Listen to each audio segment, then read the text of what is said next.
Welcome to the ReaderHouse Roundtable, where authors from all walks of life come together to discuss the trials, tribulations, and triumphs of publishing their books. I'm your host, Corey Graham. Join us here every Friday night at 8 p.m. or listen anytime via podcast at Spotify, Apple Podcasts, Stitcher, TuneIn, and PodServe, to name just a few. The Author Roundtable is sponsored by ReaderHouse Online Bookstore, where the independent new authors come first. I'm looking at a new children's book, part of a series. It's titled Boomer the Wonder Dog, Alpha Dog and Freedom. This is a book written by Charles T. Hall, and I'm going to find out more about this. Charles is joining me now here at the ReaderHouse Author Roundtable. Charles, welcome. Thank you for being here. Well, thank you for the invitation. Absolutely. I'm curious to find out about Boomer the Wonder Dog, Alpha Dog and Freedom. Can you tell me about it? Well, it's a children's book series, so I've already produced book one, and I've got 3 in the tank ready to come out.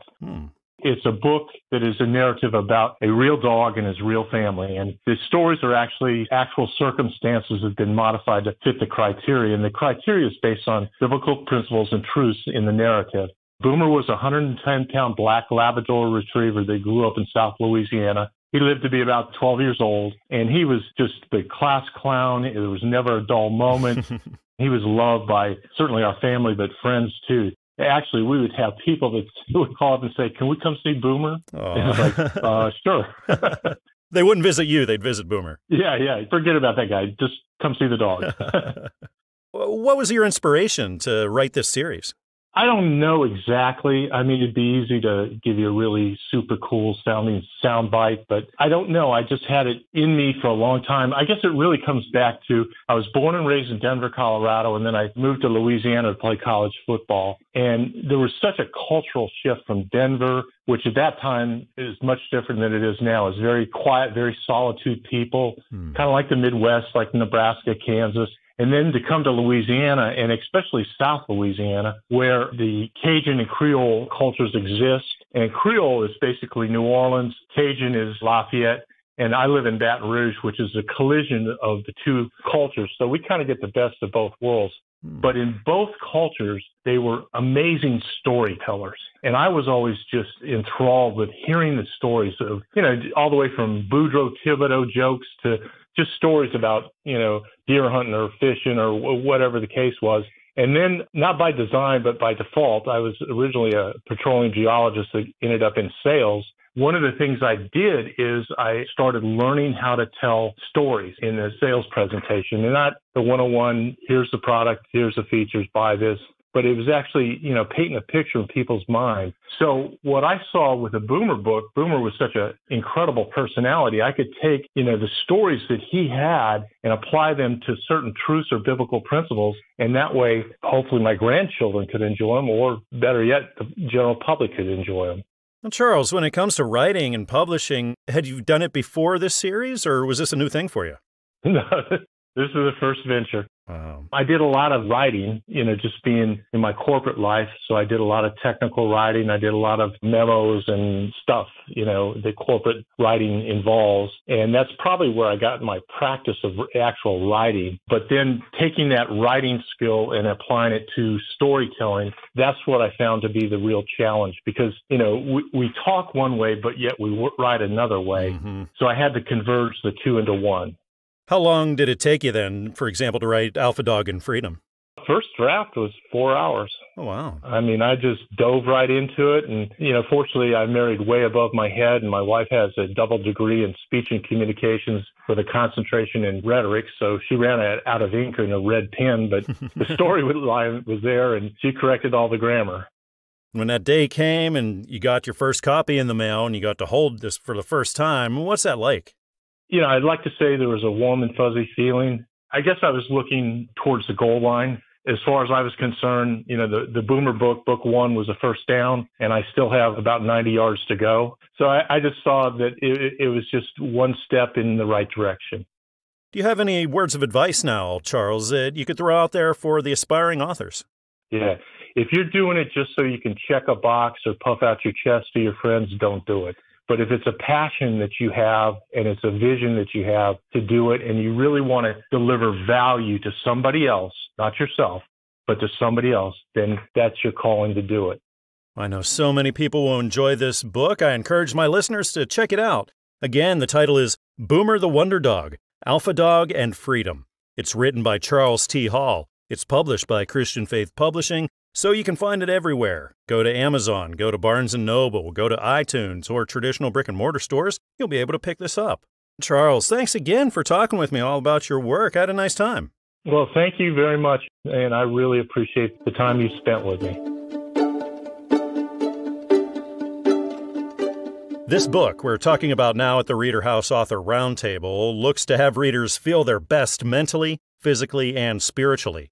It's called Bunzology Body. It's written by Sophia Perez King, a.k.a. Soulfia, and I get to talk all about this book. Sophia is here with me now. Sophia, welcome. Thank you for being here.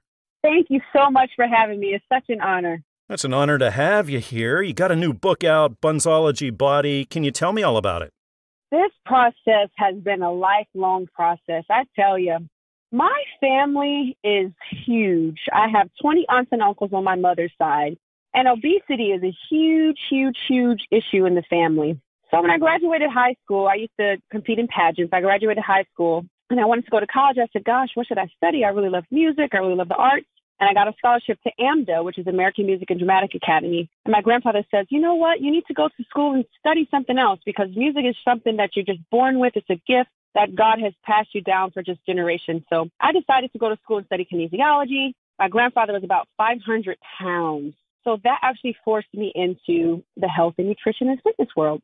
And ever since then, I just have a passion for serving, for helping moms get healthy postpartum, prenatal things, and just deal with infertility. And it's just a blessing to be able to serve and give and see people live their best life. I love it. How long of an endeavor was this for you to write this and develop everything? You know what? This is a short read. This is like an airport read for like a travel day. This is my first book. It's really mostly a briefing of my story, who I am, how I got into food and nutrition and health and fitness. And it also gives you the inside scoop on what exactly to eat, what not to eat. And I break down every diet from keto down to, high protein, intermediate fasting. So you kind of get a little bit of everything. It's a little bit broad, but it's just an introduction to Bunzology Body program. Being your first book, I'm sure there were some challenges along the way. What did you find the most challenging part, especially about that publishing process? Oh, I have the best publisher in the world. My publisher is Christian Faith Publishing. They have been the biggest support system for me. If you're looking for an amazing team, because we all need a team to do something like this, you have to have people around you that push you into purpose. So just finding the right team, Christian Faith Publishing, by God's grace, was the perfect team for me, and I got it done. It took me about, I would say, maybe 16 months to get everything done, which is a long time. I started it during the pandemic. Everyone was like, oh, Netflix and chill. And I was like, you know what? I really need to finish my book. So I locked myself up in the room for hours at a time, and I just write. I could only imagine when you got that first copy in, you got to hold this thing and look at it for the first time with your name on the cover. What was that like? Oh, man. It was a long time coming. I just felt so much relief. And you know what's even crazier? I found out that I was pregnant with my second. And I've been trying for a long time, and I kind of gave up. And I said, God, if it's your will. And it happened. And I found out a week before the book was completed. And I was like, oh, no, I plan to do a book tour. And I have a 6-pack. And I'm doing this and I'm doing that. And I said, you know what, God, I'm going to give it to you. Because this book talks about postnatal and prenatal. And it also gets you back in shape. Postpartum is such a real thing. And that's like my passion. So now not only am I about 14 weeks pregnant with my second, I'm also able to help those moms and say, hey, look, I had a 6-pack and now I'm out to here. I need to lose 60 pounds and you can do it. I can do it. We all can do it. So, it's just a part of, God's timing is always perfect. He doesn't work on our time. Sophia, looking down the road, do you see yourself writing and publishing more? Oh, absolutely. I'm already working on the one for pregnancy. So Bunzology Body Pregnant is a huge, huge, huge deal. And I'm actually going through my second pregnancy now. So I've been jotting things down. I'm almost on chapter 6. I mean, it's just a continuance of that, but it's in more depth and more detail of how to nourish your body, your brain, your mind, body, your soul is all connected. And so this one is going to be just a longer read, I think, in more depth. Do you have any advice now you could throw out there for the aspiring authors who are listening? never quit, never stop creative writing, never stop your process. Everyone's process is different, I've learned. And I've learned that sometimes because we are creatives and we're entrepreneurs and we're different, I feel like we get discouraged. Do not get discouraged. Keep your faith and never give up. Oh, I know so many people are going to benefit from this book. I encourage my listeners to seek it out for sure. Again, it's titled Bunzology Body. It's written by Sophia Perez King, a.k.a. Soulfia, and is published by Christian Faith Publishing. So, of course, you can find it anywhere. Head on over to Amazon or Barnes & Noble or iTunes, also traditional brick-and-mortar stores. You'll be able to pick this up. Sophia, it's been wonderful talking with you here tonight. Thank you again for joining me here at the show. Thank you so much.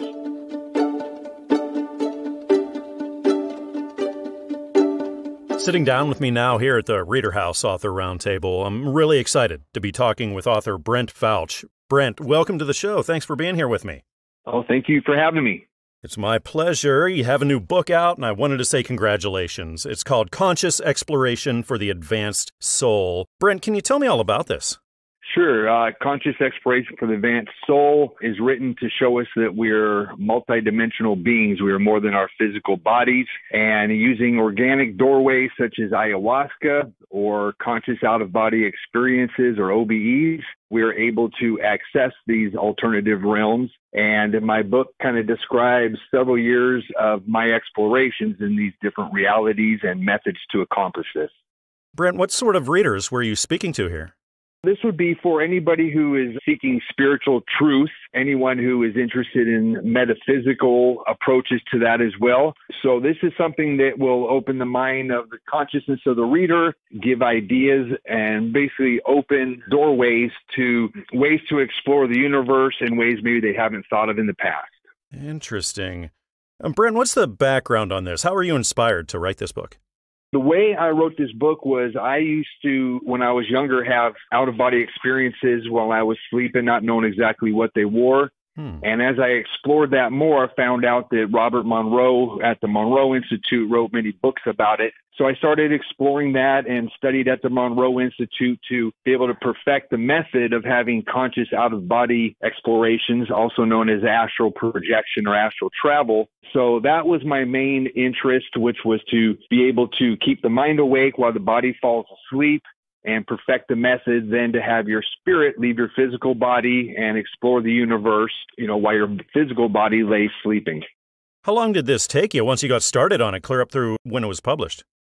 Let's see, this process of learning to go out of body took me about 3 months of intensive dedication every single day before I was able to accomplish that. I did this as well as doing many ayahuasca ceremonies to so-called pierce the veil and experience the other side. About 5-year period of my life that I was exploring all these different alternative realities, it finally culminated where I had to finally put what was in my journals down in a book. And that was the reason for writing Conscious Exploration for the Advanced Soul. Have you ever done anything like this before? Have you written or published before this? I have not. This was my first book. I look forward to writing more in the future. But this was, like I said, about 5 years worth of intensive work and study I did. And I just had to really document it, memorialize it, and put it in the book. Now, you mentioned you'll be writing more. Do you think you'll be further exploring this or maybe branching out into other things? I'll be picking up more in detail on this and taking the topic of the out-of-body exploration, astral projection a little further. This first book covers 3, 4, 5 different methods, even talking about remote viewing, talking about, as I mentioned, ayahuasca and what that does when someone is taking an ayahuasca ceremony and being able to essentially pierce the veil, experience the non-physical realms without the process of dying to know really what lies beyond, the physical dimension that we're currently in. Wow. What was it like for you, Brent, when actually you heard your book as opposed to reading it like you were used to? It's an interesting experience because you're hearing someone else reading it and you've kind of read it 3, 4, 5 times at least during the time that you're writing this book. So I'm hearing my own voice, if you will, in my head reading it. And then when you hear another person reading it out loud, it's a little strange, but sitting back and letting it be read to you is, what it did for me was really let me know, man, I really like this book. I'm glad I wrote it. And I think people that do read this book are going to really like it, whether they listen to it or read the paperback. How difficult was it for you to find just the right voice for this book? I had 3 different speakers give me samples. I found one of those 3 that was very good for what I was looking for. And so I just picked that one. And after 1 or 2 edits through the process, completed the process, and I'm very satisfied with what we have out there. Well, I know readers and listeners to the audiobook are really going to get a lot out of this, and I encourage the listeners to the show to seek it out. Again, it's called Conscious Exploration for the Advanced Soul. It's written by Brent Fouch and is published by the Audiobook Network, so go everywhere that you go to get your audiobooks, like Audible or iTunes or Amazon, and you'll be able to find this. Well, Brent, thank you again for coming on the show. I had a really nice time talking with you. Great talking with you as well. I appreciate it.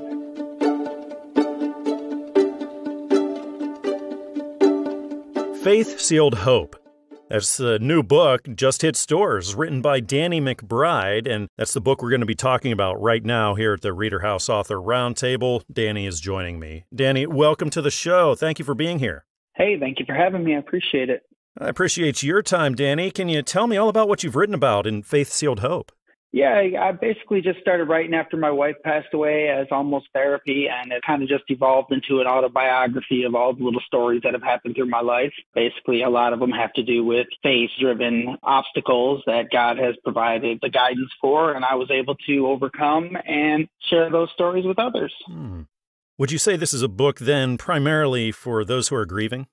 You know, I would say not really. I was just kind of just telling stories how I would tell you or anybody the stories, but I guess it's kind of become that. It's kind of a, I don't know how you'd say it, but yeah, maybe a little crutch for someone who else has gone through the grieving of a spouse or a loved one. When it comes to writing and publishing and all of that, Danny, have you done this before, or is this your first time? Never. I'm a math nerd engineer. I've never really wrote anything. In fact, this was pretty much all dictated. So the editing became quite the nightmare, but yeah, no, I'm not a writer. How long did this take you to write and publish, Danny? I would say I probably spent about 4 or 5 months just putting the stories into a journal app, and then it was probably equal amount of time trying to edit what I was even trying to say.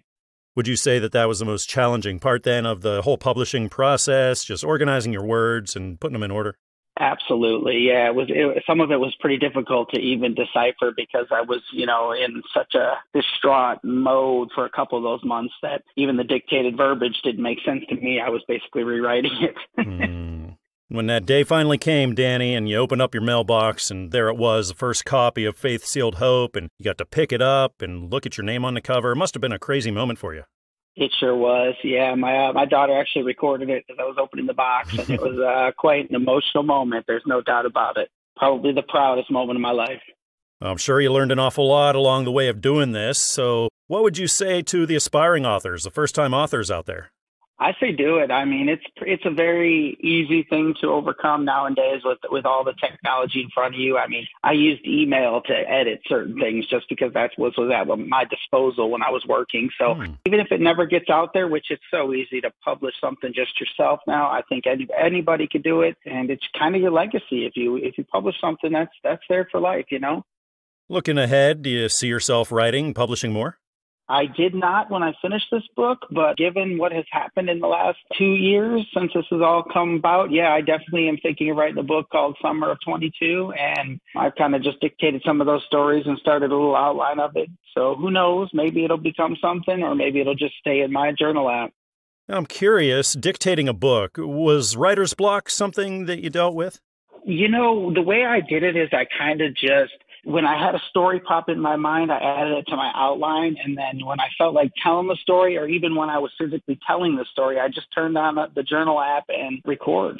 So no, I would say I didn't have much of an issue with writer's block because I just kind of got in the groove of telling the story. And I've kind of always been a, Irish storytelling, humorous kind of guy. So much time, so much work goes into doing this, Danny. Now, what's the most rewarding aspect for you now that you're a published author? If I could tell you how many people tell me that their book changed them, that it inspired them, that it hit home. I've had 2 people tell me it's the best book they ever read, and those are actual, readers saying those words to me, which just blows my mind because it's such a, I don't consider it a deep or that level of book, but apparently, the word I keep hearing is raw, and it's great to hear people say, thanks for writing it, and it inspired me, and it's for different reasons. It's never the same. So it's pretty inspirational and humbling to me as well. I think so many readers will be blessed by the pages of this book. Again, the title is Faith Sealed Hope. It's written by Danny McBride, published by Christian Faith Publishing. So find it at Amazon or Barnes & Noble or iTunes, also down the street at your local bookshop, and you'll be able to get this. Danny, it's been wonderful talking with you here tonight. Thanks for telling me about Faith Sealed Hope. I had a nice time talking. Hey, man, I appreciate it. I enjoyed myself thoroughly, and I appreciate you, sir. Thank you.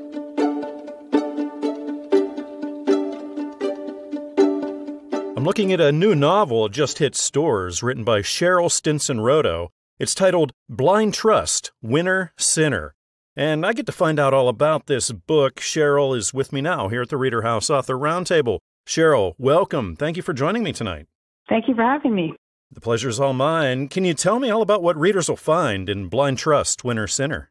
Sure. It's a Christian fiction novel, and it centers around a tenured veterinarian, who's caught keeping surrendered animals alive, unbeknownst to their owners. And then behind the scenes, he's actually conducting experiments on them. And his vet tech, who's a woman named Carmen, discovers his secret, and she's determined to bring his actions to justice by involving the police. But the problem is she's an undocumented immigrant, and she badly needs her job, and she's fearful that she involves the police, she might get deported. So that's kind of the general theme of the book. I take it it's not just a Christian audience that you are after here. No, it's not. Anyone who actually loves animals and wants to help animals, and people who just like a kind of a mystery or a thriller type basis is also going to be intrigued by finding out how this ends. Cheryl, how were you inspired to write this? Where'd you get the idea? Well, it was actually from a real life situation. I was reading a news article, and there was a vet in my hometown who was actually caught doing this. And I remember getting so angry at it because I love animals, and I thought, how would somebody who goes into the profession to help animals be able to all of a sudden switch and do this? Because there's so much trust behind it with the owners and the animals themselves. So I read about this. I didn't know why he did it or what happened, but I just thought, I can't leave this the way it is. I've got to make this make sense. So that's why I thought I'd write this novel. Is this your first novel, or have you written before this? It's my first novel. I've written children's books, mostly to entertain my nephews, nieces, children over the years, but it's my first fiction novel. Wow. How long did this take you once you sat down, started writing it, clear through the publishing process and everything? Probably took about 6 years, to be honest with you, because I wanted to learn how to write a novel in a way that would start with a inciting incident and then go into something that happens and then have the character, the whole, a hero's journey. And I wanted to make sure that it made sense. What did you find the most challenging part about things, especially when it came to that publishing end of things where there was so much involved? The challenging part for me was I had all these ideas in my head and I wrote them all out. And then I had to string it together. And most of the things that I write about in the story were things that really happened. That was probably the hardest part, is to make it all make sense. And finding the right publisher was important as well. Learning how to make a pitch to try to get someone interested in the story. And, once I got it all pulled together, then it was a little bit easier. But having people review it and to have them read it and see whether it made sense to them was also challenging. So this book was 6 years in the making, and then that day finally comes, Cheryl, and you get to hold it in your hands. That first copy comes in the mail. What was that moment like for you? It was amazing. I got a set of books delivered to my house. When I opened up and saw my name on it, I thought, yes, I finally did this. And I'm also an artist, so I actually did the cover art on it. And when I put it through to the artists at the publishing house, I said, will this work? And they were able to make it look amazing, the cover. So I was happy to see that as well. Like you said, Cheryl, this is your first novel. Do you see yourself writing more novels in the future? I hope so. What I'm trying to work on right now is a screenplay, kind of the same type of thing where something I learn about and then I write the backstory as to what happens in it. So in this case, it's actually somebody who was in Vimy Ridge, which was a military battle. And I found out about them and I want to write their life story. So obviously they're no longer with us. So I'm doing a lot of research on it. But yeah, that's my next challenge. Fantastic. Well, for you, now that you're published, Cheryl, what's the most rewarding aspect of that for you?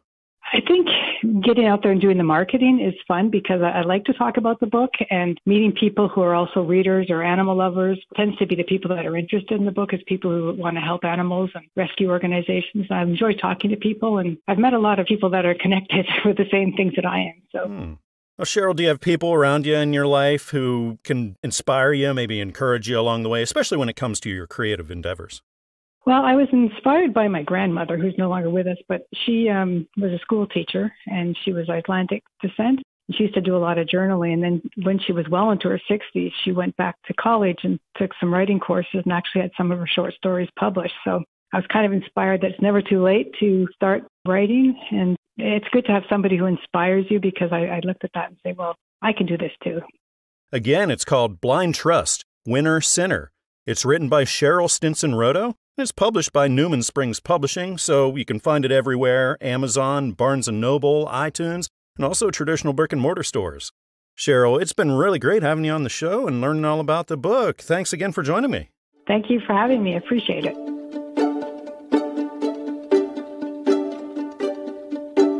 I'm looking at a really interesting book here at the ReaderHouse Author Roundtable. It looks to compare the beginnings and the basic tenets of the Buddhist faith and Christianity.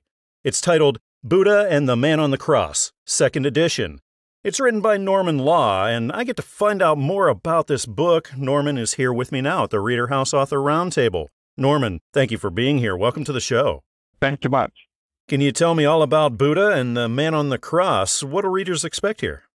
What happened is there's about over 3,000 Buddhist temples in the U.S., and we don't really know what they do, what they practice, how they think, and difficult to reach out to them. And what happened is I was born in a Buddhist and a Catholic family.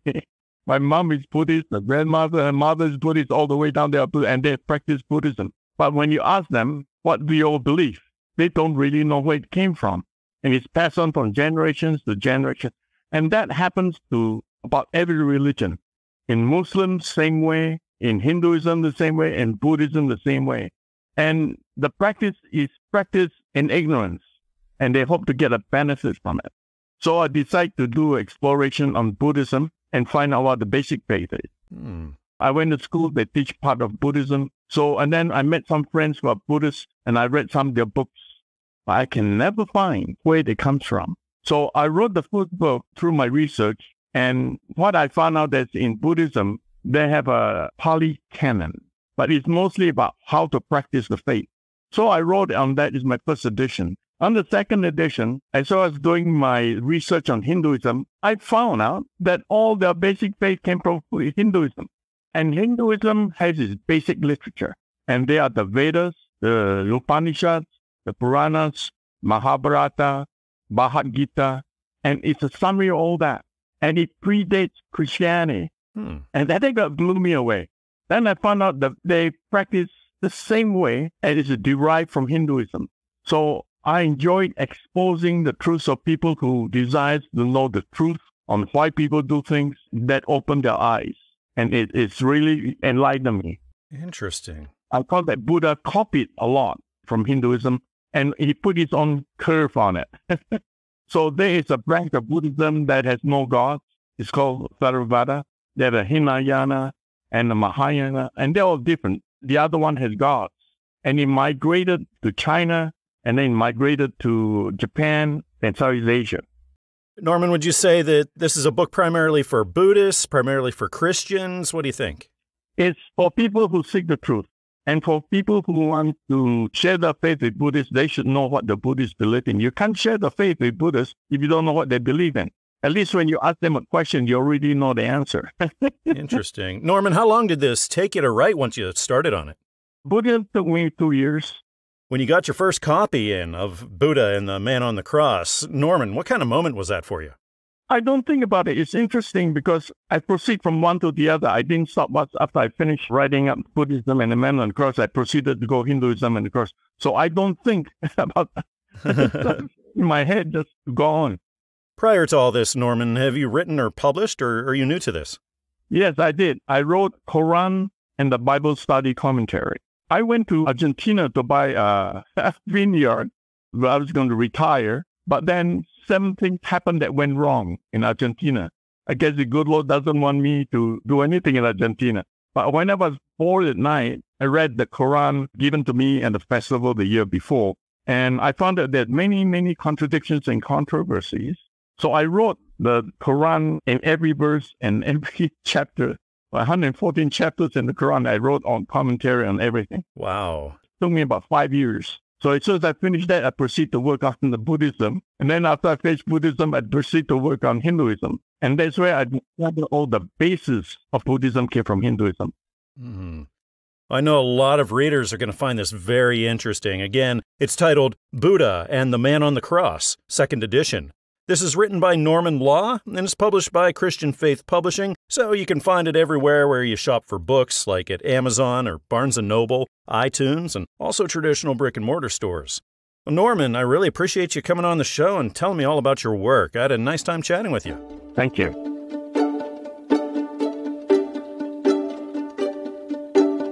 The book we're going to talk about now here at the ReaderHouse Author Roundtable is a new 30-day devotional.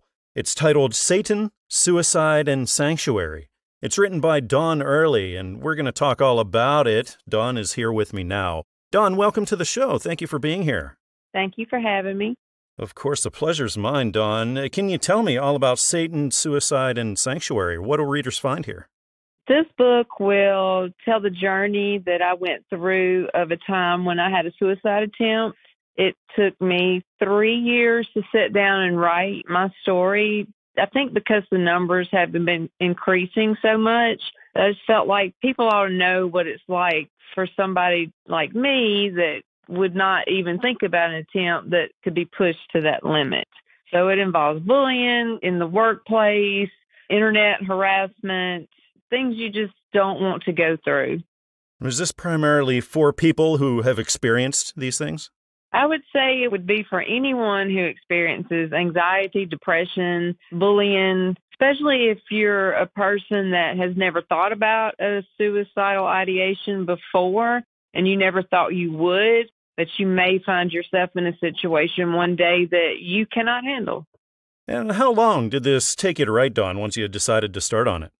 When I sat down, probably about 3 to 4 months, it just, the words flowed. I prayed over it really hard, and the scriptures came, the words came, the pictures, the illustrations, the title, it just all fell into place. Dawn, can you go back and think about that moment that you decided, hey, I want to sit down and get started writing this book? I think when I finally was able to comprehend through therapy, therapy's a great thing, that there's all types of people in the world. There's all types of emotions in the world, but we never talk about mental health straightforward. It's never discussed of, oh, well, they're just crazy. Let's just leave them alone.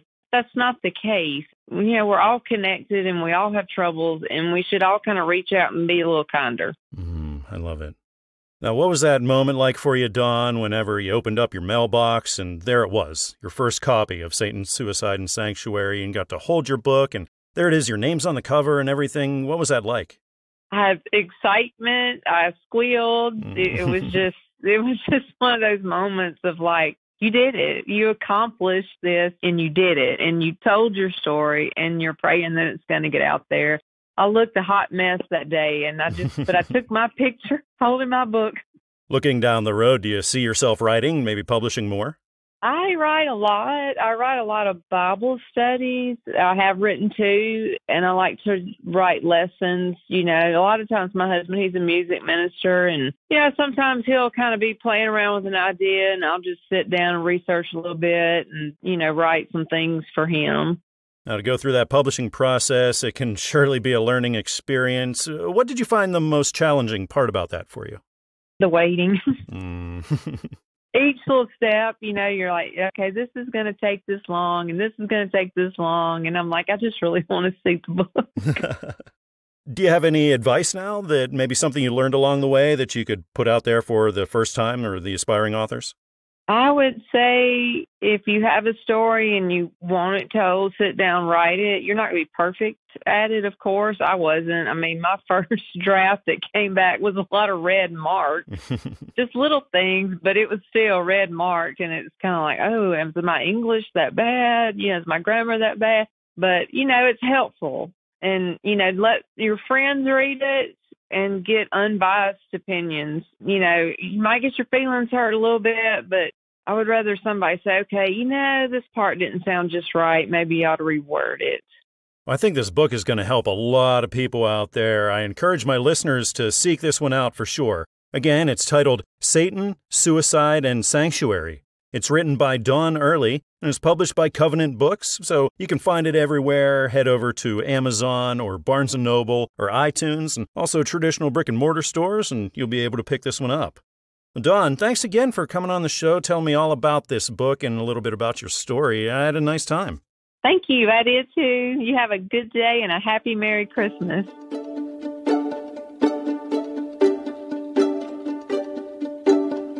I'm looking at a book right now that's different than any other Christmas book out there. It's full of stories that look to increase the reader's faith. It's titled 3 Christmas Miracles, and it's written by Casey Chadwick. And I get to find out all about this. The author, Kent, is with me now at the show. Kent, welcome. Thank you for being here. Thank you. Absolutely. Can you tell me all about 3 Christmas Miracles? What can readers expect? Well, the book has 3 stories. A Dove in Darkness, which is a story about Joseph and Mary and their situation when he finds out that she is going to have a child and how they deal with that on a personal level and how they come together so that they can raise the child together. The second story is Honey from the Rock. It's about a shepherd named Barnabas who has a child, 5 years old, who has a lame leg. And friends and neighbors think that he and his wife must have sinned for God to punish him like that.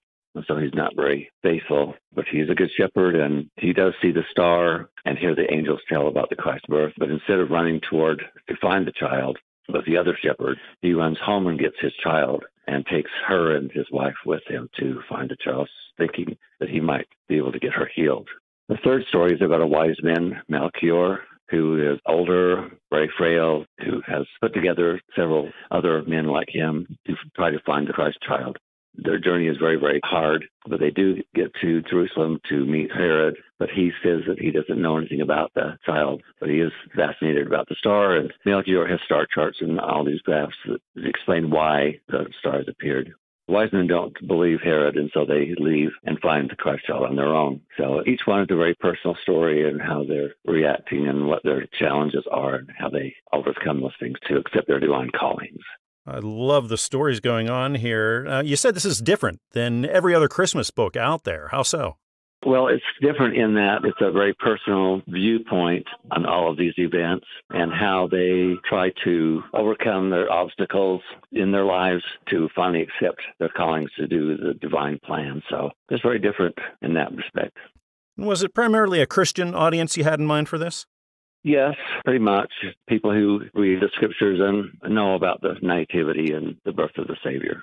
When it comes to writing and publishing and everything like that, Kent, have you ever done this before, or is this your first shot? This is my first shot at being a sort of a long writing project. I've written a lot of short stories and things like that and been published with those. But I wanted this mainly to be something for my family to have so that they would have a piece of my writing as I get older. How long of an endeavor was this for you? Well, it really took several years because I wrote the first story probably 20 years ago and just used that as a source for oral readings, which I gave to civic groups and church groups and that kind of thing. And it got a very good response. And then I got the idea, well, maybe we could, what would the shepherd story be? And then I started fishing that out. And that came out to be the story it is now. And then I wanted to finish it with a story of the wise men. So it's taken several years. It sort of evolved over time. And after that amount of time and being so personal for you, Kent, what was it like when you finally got it in the mail? You got to hold your first copy. It was great, and that was exciting to see that it was actually in print and looked good. And the cover was nice, and it was well formatted. And it gave me a sense of accomplishment, which is always good. I enjoyed that. Do you see yourself publishing more in the future, do you think? Yes, I hope so. I have written 2 other books, completely different. One is a science fiction story about an alien invasion. The other is a murder mystery set a little bit in the future. Those are much longer books. They're like 300 and 400 pages, but they're both finished, and I'm scouting those around to see about getting those published.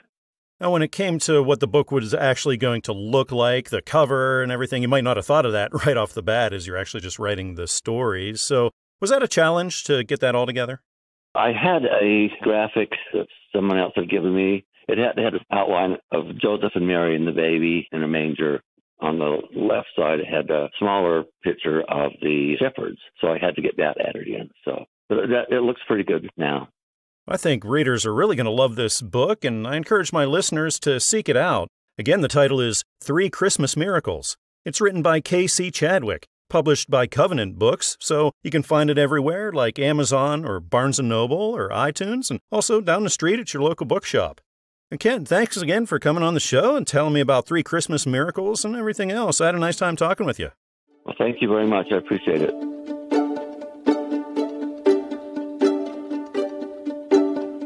I'm looking at a book right now that's all about a happy-go-lucky caterpillar. It's called Abe the Caterpillar, and it's written by Lan H. Reilly, and I get to find out all about this book. The author, Lan, is right here with me now at the ReaderHouse Author Roundtable. Lan, welcome. Thank you for being here. Thank you, Corey. What a wonderful introduction you gave me. Thank you. I appreciate it. Well, the pleasure's all mine. I'm excited to talk about Abe the Caterpillar, Lan. What can people expect here? Well, I guess I have one question for the audience is, have you ever feel like something is missing in your life? Do you feel special? Do you feel like nobody? Well, Abe the Caterpillar is that guy. He's an average caterpillar, and he has really average talents, and he's just an average guy. But he happens to have 2 wonderful friends. One is very smart. His name is Dean, and he is very good at inventing things for the caterpillar world. He would make leaves and twigs into a cart to carry food. And the other friend is called Z, and he's more like a culinary chef or just someone who knows a lot of food because he spends his time tasting everything he sees. And then when he's full, he will fall asleep. Therefore, his name is Z because he snores. So Abe has this burning question, why are we here? What's the meaning? He felt that it's missing from his life. So he asked his friend, Bean and Z, and each of them will have a different answer for him. And he's still kind of not quite satisfied until one day he ran into a caterpillar that's hanging upside down. And the caterpillar name is Omega, who goes by Great O. So, curious, he approached Great O and asked him, why are you hanging upside down? So the book is about way before the caterpillar even make cocoons. So this is the first introduction of caterpillar make a cocoon. So he doesn't know what a cocoon or a butterfly. So he approached Omega or O and asked, what are you doing? And so O revealed to him the Creator chose Abe to be a witness to a miracle of life. And that miracle of life is that the caterpillar will die and then eventually transform into a butterfly. So the cocoon is like a tomb and the butterfly is resurrected life. So that's what the book is about. It's about message of hope and that everybody is special. And Abe is special because he was called to be a witness to something wonderful that the world hasn't seen before, and that is that there's life after death. Lan, how did you get the idea for this book? How were you inspired? Actually, my father was sick at the time, and there was a lot of close calls. Every time we go to the hospital, he will rebound, but every time he did that, I was like, okay, this is it. And it started me thinking about death and how final it is and how hard it is to face that. And then I start looking at nature, is there evidence of life after death? And somehow the caterpillar comes into mind because caterpillar didn't know he'd become a butterfly. So that was the insight. And there's a lot of things we don't know. And after that, I've been researching near-death experience and all the wonderful testimony of their passing and what they see on the other side. And that brings comfort. So I just want my book to be like a tool to help people, especially when they lost someone, a pet, a grandparent, a sibling, or parent, to be able to talk about death in a positive way and talk about the resurrective life, because it's not a topic that we bring up, easily. Right. So I envision a parent will sit down with a child and reading this and they say, oh, your pet, he's becoming a butterfly, or your grandparent, they die now, but they become a butterfly. That's what I envision my book to be. Well, I think readers will love this book, and I encourage my listeners to seek it out. Again, the title is Abe the Caterpillar. It's written by Lan H. Reilly and is published by Christian Faith Publishing. So head to Amazon or Barnes & Noble or iTunes and also traditional brick-and-mortar stores, and you'll be able to pick this up. Well, Lan, thank you again for coming on the show and telling me all about this book. I had a really nice time with you. Thank you very much, Corey. Nice meeting you and talking to you as well.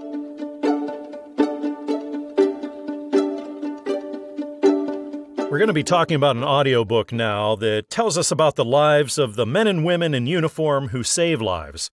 It's titled Concrete Lifeguards. It's written by Stephen Bialek, and Stephen is here with me now, and we get to talk all about this book. Stephen, welcome to the ReaderHouse Author Roundtable. Thank you for being here.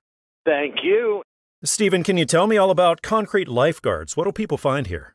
Yeah, well, it's about New York City Fire Department, EMS, from 1991 to 2002. This all came about because of COVID. Everybody was on lockdown. Right. And what we would used to do, just like the New York police, we had memo books, and we would write little notes on particular jobs that we did during the day of that shift.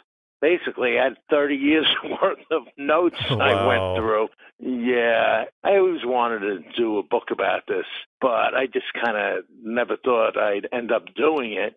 After 10 years when I was writing, I guess 2002, after 9/11, I basically kind of stopped because everything was just crazy. Yeah. Yeah, so I went back and had to decipher my own handwriting, which is pretty difficult from 30 years ago. Unfortunately, my wife passed from COVID also. Oh, I'm sorry. Yeah, in the book it's dedicated to Jeannie Dugan. You know what I mean? Just like anything else, life goes on. But the book is about the EMTs, the medics, the firefighters for the 10 years from 91 to 2001. And everything was all great and everything until 9/11. And then it became a reality. Well, what was it like for you, Stephen, whenever you got the first copy and you got to hold a physical copy of this book you've been working on? Basically, I was kind of surprised. I did it. That was the thing. It took me a while, 30 years, and I had some help. He was a New York City police officer. He writes science fiction, so he kind of knew the ins and outs of publishing. Like I said, we kept going over my notes, and he's like, what does this say? And I go, I'm really not sure. I'm retired 10 years now from fire department. And people ask, so when are you going to come out with book 2? And I said, listen, I'm freaking 63. It took me 30 years to write this book.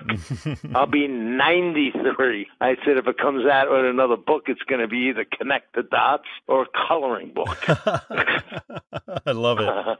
I'm sure you learned a lot along the way of publishing here, Stephen. So do you have any advice now that you could throw out there for aspiring authors? Well, I had an excuse.